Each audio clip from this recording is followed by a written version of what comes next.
ዳኒ ከዛ ቤት ለቆ ለመውጣት የተወሰኑ ቀናቶችን ጨምርልኝ ብሎ ተናግሯል አባባ። አባባ ደግሞ ቆይ አንተ ልጅ ምንድን ነው አላማ? እዚህ ቤት ለመኖር ነው እንዴ ወይስ ምንድን ነው? ነገ ዛሬ ስትል እኮ ቀኖችን እያስረዘምካቸው ነው። ስለዚህ በአጭር ጊዜ ውስጥ መውጣት አለብኝ ቤት ለቀ በማለት እንግዲህ ነግሮትም ነበረ። ይሁን እንጂ ዳኒ ነገ ዛሬ በማለት ጉዳዩን እያስረዘመው ይገኛል። ቲና ከካሊብ ላለመራቅ አንድ እቅድና አላማ አላት። ያንን አላማዋም በሚገባ አሳክተዋለች። እንግዲህ ካሊብን ካሰከረችው በኋላ አብረው እንዲያድሩ አድርጋለች። ካደሩም በኋላ እንግዲህ ካሊብ ከእንቅልፉ ብድግ ሲል እንግዲህ ያቺ ከይሲ ወይም ደግሞ ቲናን ነበር ያገኛት። ሲያገኛትም እንግዲህ በጣም ተናዶ ነበር። ምንም ነገር አላላትም፣ ጸጥ ነው ያለ። ምክንያቱም እንደዚህ እንደምታደርግ አውቋል ማለት ነው። እንዲሁም ደግሞ በቀላሉ ያንን ቤት ለቃ እንደማትሄድ እርግጠኛ ስለነበረ እኔ አሁን የፈራሁትን ልጅ እንዳይፈጠር ነው በማለት እንግዲህ እየተማረረ ለትሁት ሲያናገራትም ነበረ። እንግዲህ እነዛን ልጆች ከቤቴ ለማባረር የተሻለ መንገድ ብዬ ያሰብኩት አንድ እቅድና ሀሳብ ስላለኝ እሱን የመጨረሻ እድል ለመሞከር እሞክራለሁ በማለት ወደ ኤደን በመሄድ እንግዲህ እኔና አንቺ ፍቅረኛሞች ሆነን ከዛ ቤት እናባራቸው በማለት እንግዲህ ኤደንን አማክሯታል። ኤደን በጉዳዩ ብትደነግጥም ይህን ነገር እስኪ ላስብበት ብለው ነበር የሄደችው በመጀመሪያው ውይይታቸው።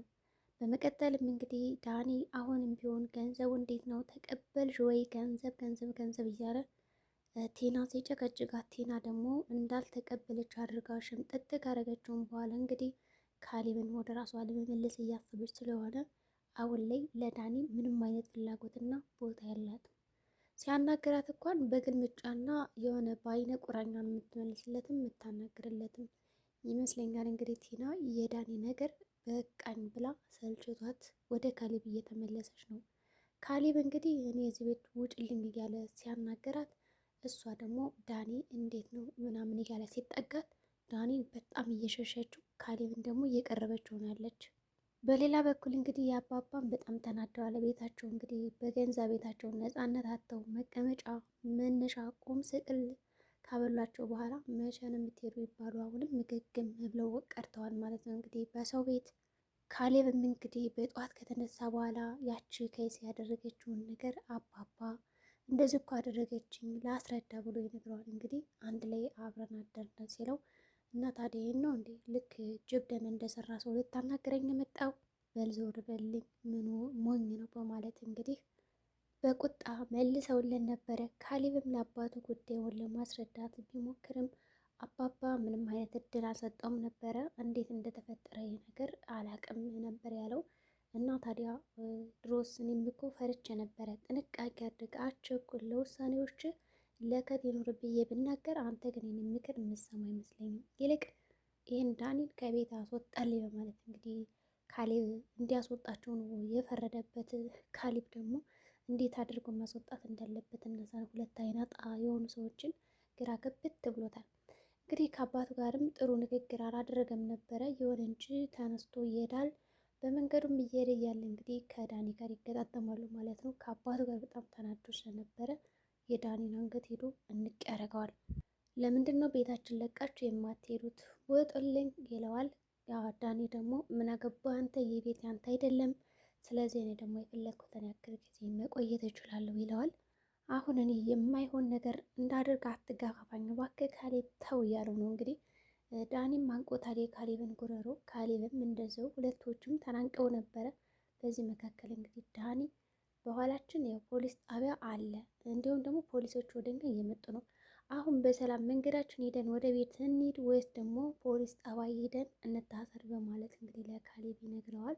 ካሌብም እንግዲህ አይ ወደ ፖሊስ ጣቢያማ ከሚሄድ እኔ በሰላም ወደ አባቴ ቤት ይሻላል በማለት እንግዲህ እንቅ አድርጎት የነበረውን ጉረሮ ለቆለት ወደ ቤት ገብተዋል። ከቤት ከገቡ በኋላም እንግዲህ ይነጋገራሉ። እኔ በኤደን ቀልድ አላውቅም። ኤደን ማለት የልጅነቴ ጓደኛ ባደጌ ፍቅሬ ናት። ስለዚህ በእሷ ከመጣብኝ በእርግጥ እኔ ከአንተ ጋር ብዙ ነገር ነው የማደርግ እባክህን እያለ ሲነግረውም ነበረ። በዚህ የተነሳ እንግዲህ እኔ የማደርገን አታውቅም እያለ ይፎክርበታል ማለት ነው አጅሪት ዳኒ። እሱም እንግዲህ እንኳን አንተ እኔ ራሱ ምንም ነገር አላደረኩም ያንን ሁሉ አድርጋኝ በማለት ነበር የመለሰለት። እንግዲህ ይሁን እንጂ ዳኒ በጣም በቃ ፈርቷል። በተለይ ደግሞ ከኤደን ጋር እንደሚያወራ እንዲሁም ደግሞ ኤደን ራሱ አይኗን ጥላብኛለች ከኔ ላይ ሲለው በጣም ነው እየተበሳጨው እንዲሁም ደግሞ እየነደደው። ይሁን እንጂ እንግዲህ የካሌብ አቋም አሁን እነሱም ማብሸቅና ብሽቅ ብለው ደግሞ በራሳቸው ፍላጎት ያንን ቤት ለቀው እንዲሄዱ ነው። ኤደን ደግሞ እኔ ነገር ላስብበት ብላ ከሄደችም በኋላ እንግዲህ ውሳኔዋን ለማሳወቅም በመጀመሪያ ደረጃ ለአባቱ ደውላ ነግረዋለች ማለት ነው። ካሌብም ወደ ቤት ከተመለሰ በኋላ አባባ እኔ ያሰብኩት አንድ እቅድ አለ። ይህ ደግሞ አንተ በጣም ስትፈልገው የነበረውና ከዚህ በፊት እንዳደርገው የነበረ ነው በማለት ለአባቱ ሊያማክረው ቢሞክርም አባቱ ግን ታዲያን የምናገባኝ አይመለከተኝም በውሳኔ በማለት እንግዲህ ተነጫንጮ ነበር እንግዲህ ያናገረው። ይሁን እንጂ በውሳኔው ደግሞ ደስተኛ ነው። እንግዲህ እንዴት አወክ ብሎ ሲጠይቀው ደውላልኛለች፣ ያው ምንም ብትሮጥ ከአባት የምደብቀው ነገር አልነበረም፣ ስለዚህ ነግራኛለች በማለት እንግዲህ ይነግረዋል። እሺ ይሁን በማለት እንግዲህ ተስማምተዋል ማለት ነው። በእርግጥ እንግዲህ ትሁት ናት ያው አብረን እኮ አደርን ይች ልጅ እኔ ቤት መውጣት አትፈልግም በማለት ሲያማከር ካሌብ እንግዲህ አንተም እነሱን ማብሸት ከፈለግ ከኤደን ጋር ለምን ፍቅረኛሞች አትሆኑም ብለውም ነበረ። ይህንን ሀሳብም እንግዲህ ተቀብሎ ሀሳቡን በአንድ ለማድረግ ወደ ኤደን አመርቷል። ኤደንም እንግዲህ በውሳኔዋ ከተቀጣጠሩ በኋላ ላሳውቅ በማለት ቀጠረችው ካሌብን። ካሌብ እንግዲህ ምንም አይነት የፈለግነውን ነገር ማድረግ አንችልም፣ ጨዋታውን ግን እንጀምረዋለን በማለት ታሳውቀዋለች ማለት ነው። ካሌብን በጣም ፈቃደኛና ደስተኛ ይሆናል። ምክንያቱም ጌሙ እዚህ በኋላ የተባባሰ እየጨመረ ይሄዳል። ቢሆንም ደግሞ ኤደን በዚህ ጉዳይ እኔ በጣም ፈርቻለሁ። ነገር ግን አሁን እሺ ብልም ጨዋታው ካላማረኝና በምፈልገው ሰዓት አቆማለሁ ካልኩ ማቆም የኔ ውሳኔ ይሆናል፣ የኔ መብት ይሆናል። በዛ ሰዓት ግን ምንም አይነት ግጭት አልፈለግም። ጨዋታው ደስ ካላለኝ አንድና አንድ አሁን ቆርጬ የማሳውቀ ነገር ቢኖር እንደምወጣን አቋርጬ ሆነ ያለችው። ግን ደግሞ መስመር የዘለለ ነገር ማድረግ አልፈልግም ትለዋለች። እሱም እንግዲህ ምንም ችግር የለም፣ ይህን ያክል እንደዚህ ልከስከሰው አይደለሁም፣ እኔ ስርዓት ያለ ሰው ነኝ፣ እንደዛ አታስቢ በማለት ይስማማሉ ማለት ነው። ካሌብም እንግዲህ ከኤደን ጋር ከተስማማ በኋላ በቃ የመጀመሪያ ስራችን አሁን እንጀምር በማለት ቀጥ ብሎ እንግዲህ ወደ ቤት ነበር የሄደው። ኤደንም እንግዲህ ሰተት ብላ ወደ ቤት ከገባች በኋላ አባባን እንዲሁም ዳኒንም ማገኘቻቸው። እንዲሁም ያች ቴና የተባለችው ሰላም ስትላት እንግዲህ ኤደን አይታ እንዳላየች ነበር ንቃ ዝም ብላ አባባ ደግነ ሆይ በማለት ለአባትየው ሰላምታዋን ያቀረበችለት። በዚህ የተነሳ እንግዲህ ያች ቴና በጣም ርርድብን ብላ ነበረ።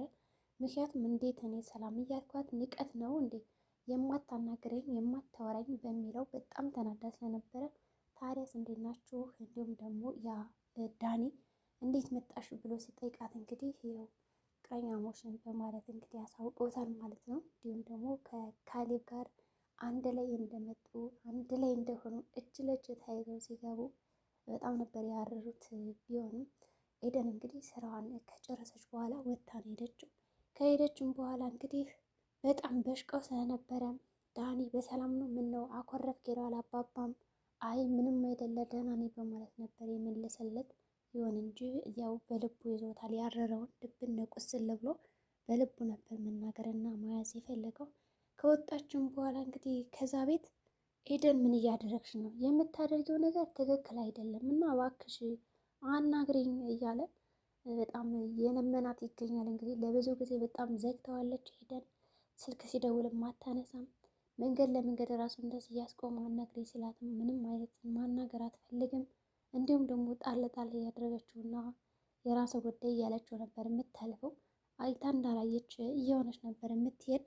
ይህ ነገር ይህ ጦርነት ከተጀመረ መጨረሻው ምን ሊሆን ይችላል? እንግዲህ ወደፊት ያቺ ኤደን ጌሙን አቋርጣለሁ ብላ ይህን ነገር የምታመጣው ከሆነ እነ ቴናና ዳኒስ እዛ ቤት ይወጣሉ አይወጡም የሚለው ደግሞ ሌላ አንድ አሳሳቢ ነገር ነው። በዚህ ከቀጠሉ ግን ምንም የሚወጡ አይመስሉም። እንግዲህ ኤደንም ከወጣች በኋላ ቆይ እኔ እናንተ ባለን ነገር ተሳስበን እንኖር ስለ እንኳን ምንም አይነት ሽማግሌ ለመላክ ዝግጁ አልነበርክም። ከአሁን በኋላ ላይክ አልፈልግም። ልክ የሰፈር ጎረምሳ ይመስል ከኋላ ከኋላ አትከታተለኝ፣ እንዲሁም በየመንገዱ አታቁመኝ ብለው ነበር የሄደችው። ዳኒም ቢከፈውም እንዴ ለምን ደስታ ያለሽ እኔ በጣም ነው የምወድሽ እያለ እንግዲህ በእሷ ምንም አይነት ቀልድና ድርድር የሚያውቀው ዳኒ አሁንም ቢሆን ተስፋ አለው ተመልሳ ወደ እኔ ትመጣለች የሚል። ቲናም እንግዲህ አባባ አባዬ እያለች መጠራቷን አላቆመችም። እሱም አትጥሪኝ ይላታል። ነገር ግን የምትሰማ አይደለችም። እንግዲህ አብራ ካደረች በኋላ ወደ ትሁት ሄደችና ሻይ ላፈላ ነበር ትላታለች። እንዲሁም ደግሞ ዳኒ ራሱ ከአንድ ላይ አድራችሁ አይደለም አይደል ይላታል።